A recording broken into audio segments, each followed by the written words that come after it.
কণ্ঠস্বর ম্যাচ করে গেল, সেই রিপোর্ট আদালতে জমাও পড়ে গেল। এবার শুধুমাত্র আদালতের অনুমোদন এবং চূড়ান্ত স্টেপ, ফাইনাল স্টেপ নেওয়ার অপেক্ষা। তাহলে তো একটা বিরাট বড় যে দুর্নীতি, যেটা আপনারা বারবার রেজ করেছেন ইস্যুটা, সেটার এবারে পর্দা সরে যেতে চলেছে। মানে যেটা আমরা বারবার বলেছি যে দুর্নীতি তো হয়েছে, কিন্তু সেটা বিধিবদ্ধভাবে প্রমাণিত না হলে তথ্যসহ তো কোনো কোর্টও কিছু করতে পারবে না। তো সেজন্য কোর্ট বারবার চাপ দিয়েছে, জনগণ তাকিয়ে আছে, আমরাও বারবার বলেছি, এবং যে প্রসেস সে অনুযায়ী কাজ চলছে। তার পরিণাম হচ্ছে আজকে দেখুন 26,000 লোকের চাকরি তো গেছে, তার মধ্যে অনেকেই পরীক্ষা না দিয়ে পাশ না করে চাকরি পেয়েছিল। সে একটা জটিল সমস্যার সমাধান করতে হবে কোর্টকে, তারা লেগে আছেন। লিপস অ্যান্ড বাউন্স বা এই ধরনের অনেক কোম্পানির অনেক নেতার অনেক দুর্নীতি জমা পড়েছে, পাহাড় হয়ে গেছে। সেগুলো সমাধান করতে সময় লাগবে, কিন্তু ঠিক রাস্তায় ঠিক দিকে এগোচ্ছে, সময় লাগলেও সমাধান হবে।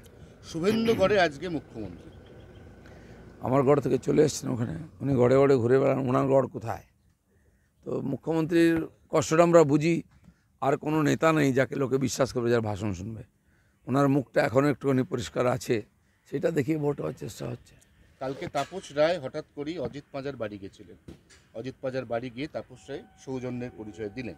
কালকে বিভিন্ন রাজনৈতিক বিশ্লেষক তারা বলছেন যে এটাই হচ্ছে পশ্চিমবঙ্গের রাজনৈতিক সৌজন্যের কালচার, কিন্তু বারবার সেখানে উঠে এলো আপনার নাম, যে সৌজন্য বোধ রাজনীতিতে যারা দেখান না, যারা বিরূপ মন্তব্য করেন, যারা কুকথা কটু কথা বলেন, তার মধ্যে আপনার নাম একদম শীর্ষ তালিকায় রয়েছে। আমি তো বিজেপির, আমি টিএমসির ডায়ে গিয়ে ভাষণ দিতে পারি, কোনো ব্যাটার দম আছে অন্য পার্টির ডায়েসে ভাষণ দিক? কাউকে ডাকবে?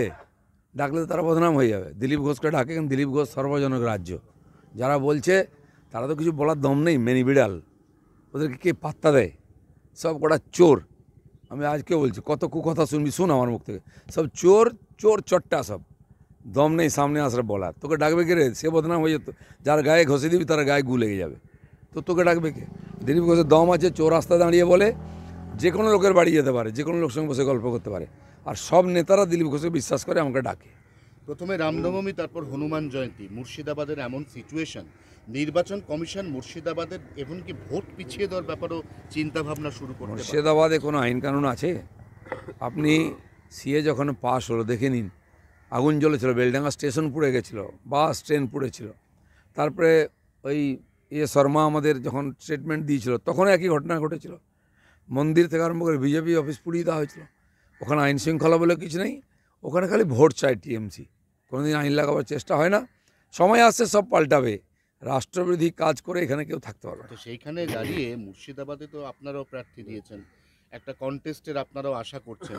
এখন এই পরিস্থিতির মধ্যে যদি ভোটের উপযুক্ত পরিস্থিতিই না থাকে, তাহলে গণতান্ত্রিক লড়াইটা হবে। সেটা নির্বাচন কমিশন দেখুক, কারণ পুরো অ্যাডমিনিস্ট্রেশন ওনাদের হাতে আছে, সব কিছু করার ওনার অধিকার আছে।